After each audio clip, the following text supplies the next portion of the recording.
where there were kind of like fringy groups on the right and the left who would complain that like the owners of media were pulling the strings, like there was a group called Free Press, which is on the left, kind of Naderite groups. And and if you worked in media, you'd be like, you're crazy. That's not how it works. I've never had my owner bother me about anything. There's a strong tradition of separate, like here, that like you're kind of the journalists are left alone from newspapers, television, magazines, whatever, and if it happened even in the tiniest way, it would be a huge scandal. And what's happened in the last year is that has totally changed. Trump's, kind of focus on leverage and using financial leverage against his enemies and rivals has meant that he's very focused on Jeff Bezos, on Patrick Soon-Shiong, and what he can, and they are very sensitive to the way in which Trump will obviously use space. It will use Jeff Bezos' space company against the Washington Post, things like that, and have responded by doing whatever he wants, more or less. Incredibly effective. And I think you see that, and Trump went after the Time Warner AT&T merger in his first term, lost the case, but did a lot of damage. And I think it's CNN, which was inside Warner. They interpreted that as as a response to they didn't like their coverage. I mean, the government has a ton of power, the FCC. And Brendan Carr has totally openly said that in his view, the Biden administration behaved in inappropriate political ways. And so the Trump administration is planning to behave in inappropriate political ways. He literally said that to me. How much do you think that this will change, the character of our media? A lot. I think these big corporate places are really afraid.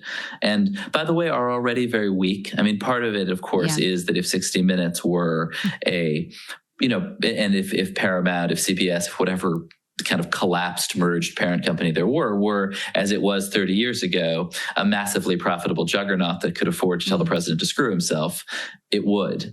I think you'll see places that are, it's actually interesting, like this is why the kind of financial health of media is so important. I mean, I think the New York Times, which is doing great, has a subscription base, will be able to be independent and stand up to the president. I think it's very hard for the Washington Post to, because it's dependent on a billionaire who seems to really want the president to like him.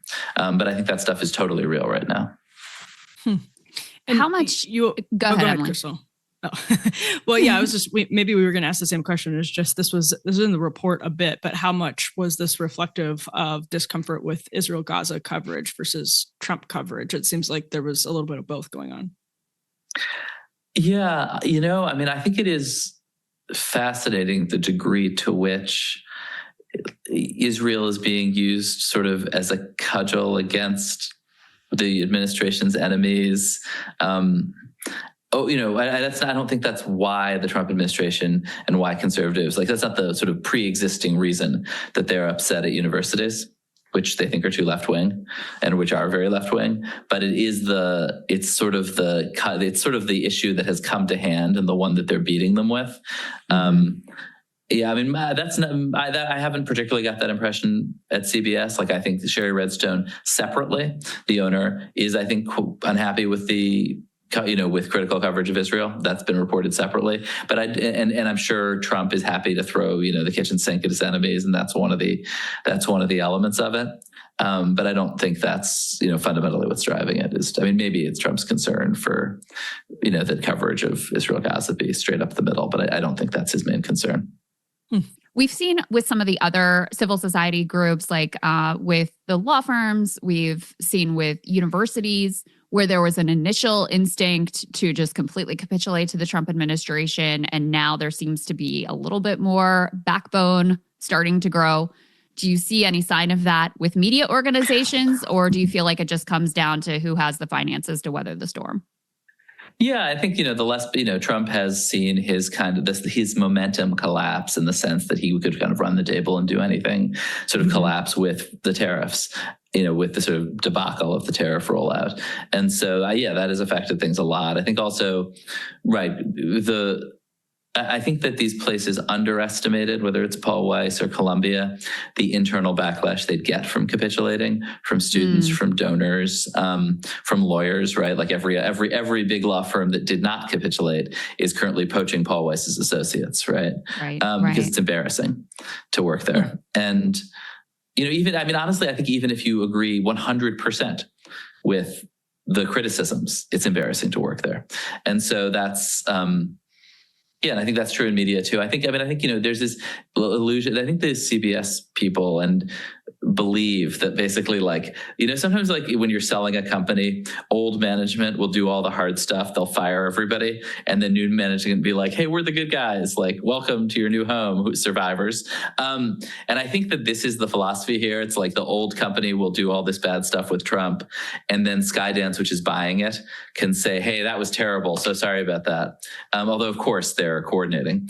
And I think it's a huge mistake. Like, look at what happened when there was like a year and a half when Warner had bought CNN, and all they wanted, they're not really in the news business. They don't want to be in the news business. They just wanted it to be chill. And instead it was an absolute garbage fire for a year and a half. And I think that the idea that these folks in Hollywood, Skydance, who are buying Paramount, mostly for the entertainment assets, imagine that just they're going to bring a news organization that is just literally in flames on board into their company, and that will be a restful and normal experience, I think is not the case. Final thought from me. We talked obviously in an earlier segment about your group chat story at Semaphore, and now we're discussing 60 Minutes. It seems like the theme between both of these stories is that American elites in business and in media, in academia, in the legal world are actually experiencing a schism in a way that didn't happen in Trump 1.0, that there's this survival mode maybe that people have entered, and it's causing panic, and it's causing decisions to be made rationally or otherwise, that it's really becoming a serious wedge in a way that it hadn't before. Ben, I don't know if that sounds right, or if you have any thoughts or pushback on that. Yeah, I know. I think that's a great point. And I think that, one of the things that somebody said to me yesterday or the day before, was that whereas these signal groups were started because people were afraid to say conservative things on the internet and get beat up for it, now the thing that you can say in the signal group that you're scared to say in public is criticism of Donald Trump. Yeah. Really interesting. Yeah. And last thing, Ben, how do you think journalists should think about some of these choices? You have obviously Bill Owens resigning, Scott Pelley making the choice, and the 60 Minutes team presumably we need to say something, but we're not going anywhere. We're going to stay here and continue to do the best we can. From an ethical perspective, how do you think journalists should think about these challenges? I don't know. I think it's a tough situation, and I don't want to tell people how to do their jobs. I do think it sort of brings home, and I'm genuinely not trying to talk my book into your book here, but there you see why news organizations ought to be independent, because they become a headache for the parent company. The parent company has an obligation to its shareholders to get the merger through. And you have these maniacs at 60 Minutes insulting the president. This is from the point of view of the lawyers and bankers running the merger. That's not a normal company. News organization, they should CBS News shouldn't be inside that company. But on the other hand, that means they've got to figure out a way to run a business on their own. It's not an easy thing, but you see why sticking independent news organizations inside these conglomerates that have all sorts of other hostages to fortune becomes a real problem. So basically you're saying when Bernie was criticizing Jeff Bezos owning the Washington Post, he was right. Turns out he was right. Bernie was right about everything. When I was at BuzzFeed, I remember I sat down with him, and the first thing he said was, "Thank you for standing up to the corporate media." And I was sort of Senator, Andreessen Horowitz is one of our investors. We're pretty capitalist, and this idea that the corporate media is influenced by its owners, that's not really how it works. And I think he's been totally vindicated. He was the billionaires are paying for the listicles. You're telling me that? I'm not sure he was a reader. And I think he may have confused us with, there was a left-wing site called Buzz Flash. Oh, I don't even remember that. But I remember thinking this is not exactly how I think about my job. Amazing. Ben, thank you so much. It's so great to have your insights, and really appreciate your reporting on all of these things.